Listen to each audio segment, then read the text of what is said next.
అంటే ఇక్కడ కాంగ్రెస్ పార్టీ నిరుద్యోగులకు హామీ ఇచ్చింది 2,00,000 ఉద్యోగాలు ఇస్తా అని చెప్పి. కానీ ఇక్కడ ఓన్లీ 16,000 ఉద్యోగాలు మాత్రమే ఇచ్చింది. దాదాపు 12,000 ఉద్యోగాలు మాత్రమే ఇచ్చింది. వాళ్ళు ఇచ్చినటువంటి 60,000 ఉద్యోగాలు కూడా బీఆర్ఎస్ హయాంలో ఉన్నటువంటి ఉద్యోగాలు ఇప్పుడు నియామక పత్రాలు ఇచ్చి మేమే ఇచ్చాం 70,000 ఉద్యోగాలు అని చెప్తుంది. కరెక్ట్ కాదు అని చెప్పి నిరుద్యోగులు మాట్లాడతారు. భాను చంద్ర గారు, మిమ్మల్ని ఒక ప్రశ్న అడుగుతాను నేను. ఉమ్. అదేంటంటే, ఉద్యోగాలు ఏ ప్రభుత్వాలున్నా ఏ పార్టీలు అధికారంలో ఉన్నా కూడా ఉమ్. ఉన్న ఖాళీల నుంచే ఇచ్చే ప్రయత్నం చేస్తూ ఉంటారు. నా తొలి పలుకులో క్లియర్ చెప్పాను. ఏమన్నా నేను, గతంలో విపరీతమైన అబ్స్టాకిల్స్ ఉండేది, ఉమ్. విపరీతమైన లీగల్ బ్యారియర్స్ ఉండేది. వాటి క్లియర్ చేసింది ఎవరు? కాంగ్రెస్ పార్టీ కదా. మొత్తం 12 సంవత్సరాల నుంచి, అంతకుముందు గవర్నమెంట్ నుంచి దరిదాపుగా గ్రూప్ 1 నోటిఫికేషన్ ఇవ్వలేదు, గ్రూప్ 1 రిక్రూట్మెంట్ జరగలేదు. గ్రూప్ 1 రిక్రూట్మెంట్ని చేసి పత్రాలు అందజేసింది కాంగ్రెస్ పార్టీ కదా. ఉమ్. దాదాపుగా 500 పైగా ఉద్యోగాలు. గ్రూప్ 2 క్లియర్ చేసింది కాంగ్రెస్ పార్టీ కదా, మా ప్రభుత్వం కదా. గ్రూప్ 3 చేసింది మాది కదా. 10,000 ఉద్యోగాలతో కూడుకున్న గ్రూప్ 4 క్లియర్ చేసింది మాది కదా. 20,000 పోలీసు ఉద్యోగాలకు సర్టిఫికేట్ ఇచ్చింది మా పార్టీ కదా. 11,500 డిఎస్సి నియామకాలు చేసింది మనం కదా. ఇవన్నీ నేను ఎందుకు చెప్తున్నానంటే, గణాంకాలు మీరు అడిగారు కాబట్టి, ప్రభుత్వాలు ఏమున్నా కూడా ఉన్న ఖాళీలు నింపే ప్రయత్నం చేయాలి. మేము అధికారంలోకి వచ్చినాక ఎన్ని ఖాళీలను నింపామన్న విషయం మీద మనం చర్చిద్దాం. బీఆర్ఎస్ అధికారుల లోపల ఎన్ని ఖాళీలు ఉన్నాయన్న విషయం మీద చర్చిద్దాం. వాళ్ళు చేయలేని పని మేము చేశాం. నోటిఫికేషన్ల పునాదులు ఉంటే ఉండొచ్చు, కానీ మరి మా హయాంలో జరిగిన నియామకాలకి బీఆర్ఎస్ సంబంధించిన నోటిఫికేషన్ల మధ్య వ్యత్యాసం ఉంది కదా.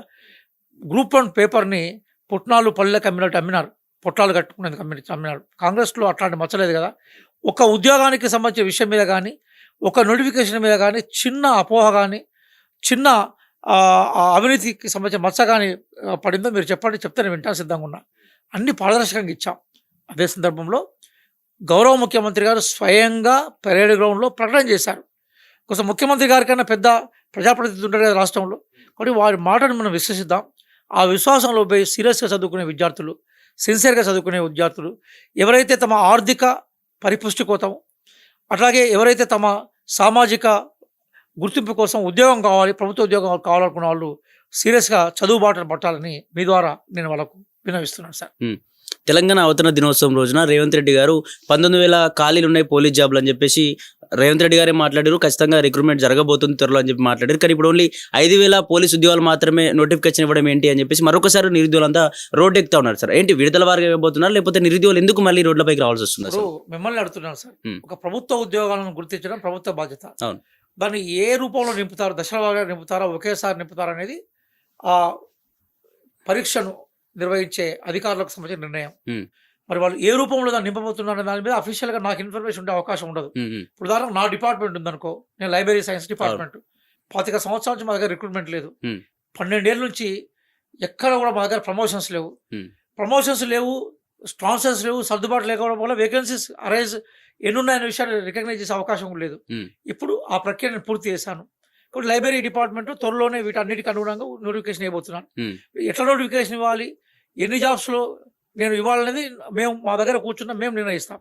అలాగే పోలీస్ డిపార్ట్మెంట్కి సంబంధించిన పోస్టులు ఏవైతే ఉన్నాయో వాటిని విడుదల వారికి ఇస్తారా, ఒకేసారి ఇస్తారా, వాళ్ళకి సంబంధించిన ప్రక్రియ అనేది అధికారులు చెప్తారు. ముఖ్యమంత్రి గారు క్లియర్గా ఎన్ని వేకెన్సీస్ ఉన్నాయి వాటి నింపుతామని చెప్పారు. డెఫినెట్గా ముఖ్యమంత్రి గారు ఏవైతే 19,000 వేకెన్సీ ఉన్నారో వాటి డెఫినెట్గా నింపుతారు. కానీ వాటి ఏ రూపంలో నింపుతారు, ఏ దశలుగా నింపుతారు అనే దాని మీద అధికారులు స్పష్టతిస్తారు సార్. అంటే ఇక నిరుద్యోగులు మాట్లాడే అంశం ఏంటంటే సార్, సరే మీరు విడుదల వారిగా ఇస్తారా, నిజంగా 20,000 ఉద్యోగాలు ఫిల్ చేస్తారా అని చెప్పి మాకు ఎందుకు మాట్లాడలేదు మాతోని, మేము నిరసనలు ధర్నాలు చేస్తుండే మమ్మల్ని ఎందుకు ఈడ్చుకెళ్ళి జైలులో పడేస్తా ఉన్నారు, కనీసం మాతో చర్చించదు కదా అని చెప్పి నిరుద్యోగులు మాట్లాడదు. ఎందుకు ప్రభుత్వం చర్చించలేకపోతుంది? భానుప్రసాద్ గారు, నిరుద్యోగులకు సంబంధించి మీరు నిరుద్యోగులు అంటున్నారు, నేను వారిని విద్యా అధికులు అంటున్నాను. ఓకే, వాళ్ళ ఆవేదనకు అర్థం ఉంటుంది. సహజంగా ఉద్యోగాలకు దూరం అయిపోయి ఉపాధికి దూరం అయిపోయిన వాళ్ళు అవకాశాలను కోరుకుంటారు. వారి ఆవేదనను మేము అర్థం చేసుకుంటాం. అదే సందర్భంలో ప్రభుత్వం హామీ ఇచ్చిన తర్వాత, స్వయంగా ముఖ్యమంత్రి గారు ప్రకటించిన తర్వాత, స్వయంగా డీజీపీ గారు చెప్పిన తర్వాత, ప్రిపరేషన్లో ఉండాల్సిన విద్యార్థుల్ని కొన్ని రాజకీయ పార్టీలు విధుల్లోకి నెట్టివేసే ప్రయత్నం చేయడం అయితే సరైనది కాదని మేము అంటున్నాం. అదే సందర్భంలో ప్రతి మంత్రి, ప్రతి ఎమ్మెల్యే, అట్లాగే ముఖ్యమంత్రి గారు ఎవరైనా కూడా మనకి ఈ విద్యార్థికుల పట్ల అనుకూలంగానే ఉన్నారు తప్ప వ్యతిరేకత లేరు. పట్లకుంటే టీఆర్ఎస్ గవర్నమెంట్ నన్ను దాదాపు ఒక 3 నుంచి 4 సార్లు అరెస్ట్ చేశారు. ఒకసారి కంప్లీట్ కిడ్నాప్ చేసి నేను ఎక్కడ పెట్టారో కూడా మా కుటుంబ సభ్యులు కూడా తెలియని పరిస్థితులు ఉన్నాయి. మేము అట్లా లేము. ఇప్పుడు ఎవరు చేసినా వాళ్ళు సాయంత్రం రిలీజ్ చేస్తున్నారు. సరే, అక్కడ వరకు కూడా విషయం పోవద్దని మేము అనుకుంటున్నాం. కానీ ఒక సందర్భం ఏంటంటే, మీ వైపు నుంచి నేను మిత్రులకు విజ్ఞప్తి చేసేది ఏంటంటే ప్రభుత్వం కమిట్మెంట్తో ఉంది. ఉమ్, ప్రతి ఖాళీకి నోటిఫికేషన్ ద్వారా భర్తీ చేసే ప్రయత్నం జరుగుతుంది. ఉమ్, స్వయంగా ముఖ్యమంత్రి గారు చెప్పారు కాబట్టి మీరు దయచేసి ప్రిపరేషన్లో పోమని చెప్తాం. ఉమ్, అదే సందర్భంలో ఎవరైతే విద్యార్థికులు ఉద్యోగ అవకాశాల కోసం ఎదురు చూస్తున్నారో తప్పనిసరిగా వాళ్ళ హక్కుల గురించి మాట్లాడడానికి అవకాశం ఉంటుంది. ఉమ్, అంతకుముందు ధర్నా చౌకే ఉండకపోయేది కదా, మేము ధర్నా చౌక్ ఏర్పాటు చేస్తాం. ఉమ్, అనేక సందర్భాల్లో కూడా ఈ విద్యార్థికులు నిరుద్యోగ మిత్రులు ధర్నా చౌక్ దగ్గర నిరసన వ్యక్తం చేసి తమ అభిప్రాయాలను ప్రభుత్వం చెప్పిన సందర్భాలు ఉన్నాయి, ప్రెస్ మీట్ ద్వారా చెప్పిన సందర్భాలు ఉన్నాయి. ఉమ్, అదే సందర్భంలో శాంతి భద్రతలకు విఘాతం కలిగినప్పుడు చట్టబద్ధంగా చర్యలు తీసుకునే ప్రయత్నం కూడా చేస్తారు. ఉమ్, కానీ మేము చాలా క్లియర్గా చెప్పేది ఏంటంటే మేము విజ్ఞప్తి చేస్తున్నాం, మేము దయచేసి మీరు ప్రిపరేషన్లోకి వెళ్ళిపోండి. ఖాళీగా ఉండే ప్రభుత్వ ఉద్యోగాలు ఏమున్నా కూడా వాటి ప్రభుత్వం ఫిలప్ చేస్తుంది. Hmm.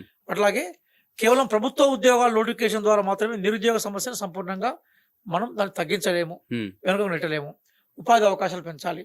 అందుకోసమే మంత్రులు శ్రీధర్ బాబు గారు లాంటి వాళ్ళు నిత్యం విదేశాలకు వెళ్ళి అక్కడ నుంచి ఫండ్స్ తీసుకొచ్చే ప్రయత్నం చేస్తున్నారు.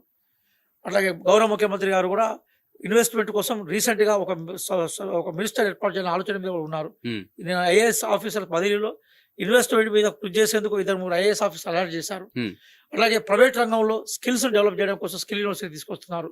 కాబట్టి బహుళ కోణాల్లో ఈ సమస్య అడ్రస్ చేసే ప్రయత్నం చేస్తున్నారు. ఉమ్, ఇప్పుడు ఈ భారతీయ జనతా పార్టీ ఉంది, మొన్న వెళ్ళి నిరుద్యోగులు అడ్రస్ చేసే ప్రయత్నం చేసింది. నేనే అంటున్నాను, ఉమ్, మన చిన్నప్పుడు నేను ఇంటర్మీడియట్ అయిపోయినాక డిగ్రీ అయిపోయినాక ఆర్ఆర్బీ నోటిఫికేషన్ ఉండేది. ఉమ్, మోడీ గారు వచ్చినాక ఎన్ని ఆర్ఆర్బీ నోటిఫికేషన్ వచ్చినాయో మీరు చెప్పండి, నేను వింటాను. అవును, అలాగే బిఎస్ఆర్బి బ్యాంక్ రిక్రూట్మెంట్ ఉండేది, um, SSC staff selection committee recruitment ఉండేది, ఉమ్, ఆర్మీ రిక్రూట్మెంట్ ఉండేది. ఉమ్, ఆర్మీ రిక్రూట్మెంట్ మొత్తం ఏం చేశారు వాళ్ళు అంటే కంప్లీట్ గా అగ్నిపథం చేస్తూ టెంపరీ కాంటాక్ట్ సిస్టమ్ తీసుకొచ్చారు. ఉమ్, అంటే ఓవరాల్ గా మీరు చేసింది ఏంటిది?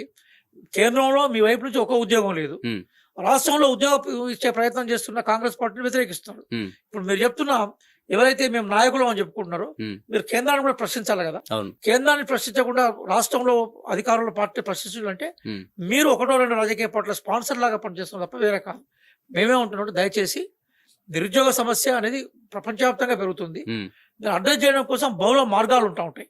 ఆ బహుళ మార్గాల్ని రేవంత్ రెడ్డి గారి నేతృత్వంలో ప్రజాప్రభుత్వం అన్వేషిస్తుంది. తప్పనిసరిగా ఖాళీగా ఉన్న ప్రతి ప్రభుత్వ ఉద్యోగాన్ని మేము నోటిఫికేషన్ అంటే ఇక్కడ బీజేపీ కూడా 2 కోట్ల ఉద్యోగాలు ఇస్తా అని చెప్పినట్టుంది కదా సార్ సంవత్సరానికి.